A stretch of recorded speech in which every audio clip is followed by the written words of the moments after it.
도대체 누가 그 검단 신도시 아파트를 구매했을까요? 김포와 검단 신도시는 어떤 사이일까요? 그럼 도대체 5호선 연장안은 어찌 되나요? 양지가 음지되고 음지가 양지된다는 말로 표현을 할까요? 아니면 경이롭다고 얘기를 해야 하나요? 정말로 언빌리버블 드라마틱한 것 같습니다. 검단 신도시를 좀 관심 있게 보신 분들은 다들 아실 거예요. 제가 봐도 이런 신도시는 없었던 것 같습니다.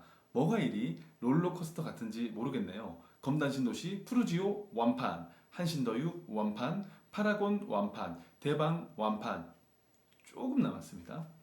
검단 신도시 완판이 제 주변 사람들에게 놀라움의 대상입니다. 모두들 한결같이 무슨 일이 있나? 갑자기 왜 이러지? 라는 표현을 가장 많이 사용합니다.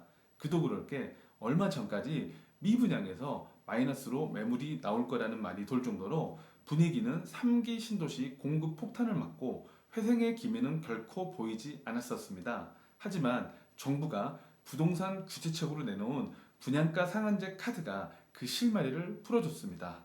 이 내용이 궁금하신 분들은 위의 영상을 참고해 주세요. 정말로 병 주고 약 주고네요. 거기다가 광역교통망 기본계획 발표가 임박했고 강경했던 건폐장 이전에 대한 서울시에서 한 발짝 양보하는 스탠스를 취했습니다. 그래서 5호선 연장안에 한 걸음 내딛는 기회를 맞았습니다.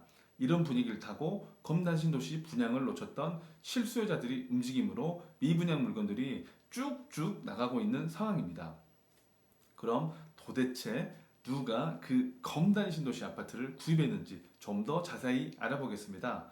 2018년 매수 기회를 놓치셨던 분들, 그리고 임대로 살다가 실거주 공간이 필요하신 분들, 세 번째, 정부의 공급 정책을 예의주시하시다가 분양가 상한제라는 카드가 나오자 정말 정부에서는 강력한 한방을 보여주려고 했는데 시장의 분위기는 사뭇 다르게 흘러갔고요. 눈치 빠르신 분들은 똘똘한 신축 아파트 한 채로, 그리고 10월 달에는 공급 물량이 잠길 수 있다는 사인으로 해석하고 뒤늦게라도 실수요자들이 시장에 참여하면서 검단 신도시를 다른 관점에서 재해석하기로 했습니다.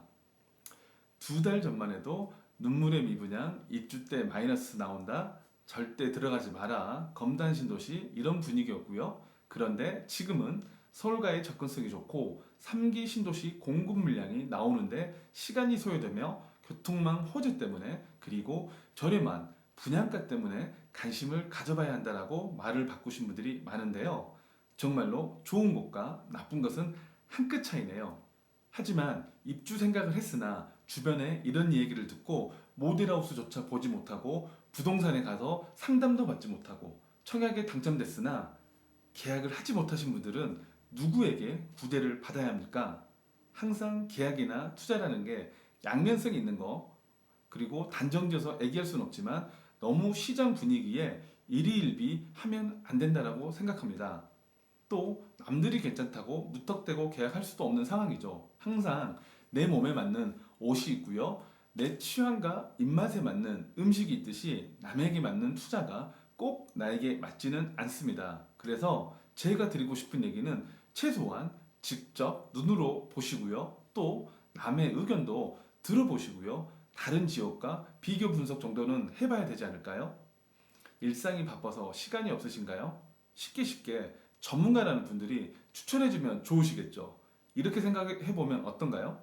저희들이요, 온라인에서 물건을 살 때 비교 분석을 하고 후기도 읽어보고 고민을 한 후에 구매 결정을 합니다. 정말 1,000원, 10,000원 때문에 망설여 보신 적 없으신가요? 그런데 그것보다 훨씬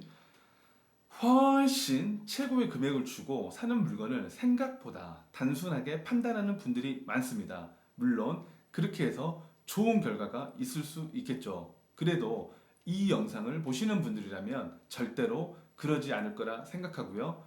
김포와 검단 신도시는 또 어떤 사이일까요? 이런 질문을 많이 받는데 행정구역의 차이가 가장 크지 저는 한 몸이라고 생각합니다.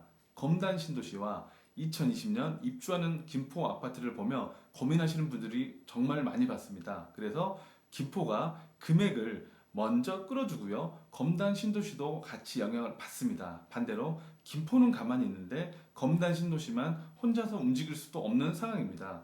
제가 볼 때는 우선 김포도시철도 개통으로 암울하기까지 한 김포시 부동산에 활력을 넣어주고요. 거래가 활발해진다면 이 분위기가 검단 신도시로 같이 퍼질 거로 생각합니다. 먼저 입주를 하는 김포시 입주 물량이 끌어주고 함께 시너지를 주는 그런 검단 신도시 그런 같이 가는 모습을 볼 수가 있을 것 같고요. 도시철도가 9월 28일 정확하게 개통을 해주고 국토교통부에서 10월 달에 5호선 교통 확충 기본 계획을 마무리해줬으면 좋겠습니다. 입지는 두말하면 입 아프고요. 교통망이 확충된다면 분위기 반전은 무조건 있습니다. 그럼 도대체 5호선 연장안은 어찌 되나요? 서울시와 여러 지자체 입장 차이가 가장 컸던 건폐장 이전안에 대해서 서울시가 이전을 포기하고요. 5호선 연장 관련해 대해 논의하자는 방침을 보여줬어요. 그래서 5호선 방화 차량기지 이전 문제와 연장안에 대해서 논의를 거치면 될 듯 하고요. 5호선 연장은 주무부처가 국토교통부, 건폐장은 환경부 관할이라서 꼭 같이 세트로 움직여야 하는 건 아닙니다. 그래서 서울시에서 한 발 양보하는 제스처를 보여줘서 5호선 연장안이 이제는 실현될 듯 합니다. 그럼 노선 문제는 아직은 그 어떤 노선 확정이 된 게 없습니다. 하지만 벌써부터 5호선 연장 노선이 각 지역 커뮤니티에서 말들이 많습니다. 이 부분은 좀 더 냉정하게 접근하시는 게 좋을 것 같고요. 어느 노선이건 모두 좋은 에너지와 기운을 펼쳐주고 지역 주민들에게는 담비 같은 사막의 오아시스라는 게 틀림없습니다. 그럼 대도시권 광역교통위원회에서 결정을 하며 10월 달에 발표가 있다고 하니 조금 느긋한 마음으로 기다려보시면 될 것 같습니다. 뭔가의 흐름이 감지되면 발빠르게 전달하는 부동산 6남매가 되보겠습니다. 다음 시간에는 검단 신도시 5호선 연장안에 대해서 좀 더 깊숙이 들어가 볼게요. 가을바람이 너무 좋은데요. 가족 간의 나들이 챙기는 거 잊지 마시고 그럼 다음 시간에 또 만나요. 지금 보신 영상이 도움이 되셨나요? 도움이 되셨다면 왼쪽 구독 버튼을 꼭 눌러주시고 오른쪽 영상은 제가 추천하는 동영상입니다. 꼭 봐주세요.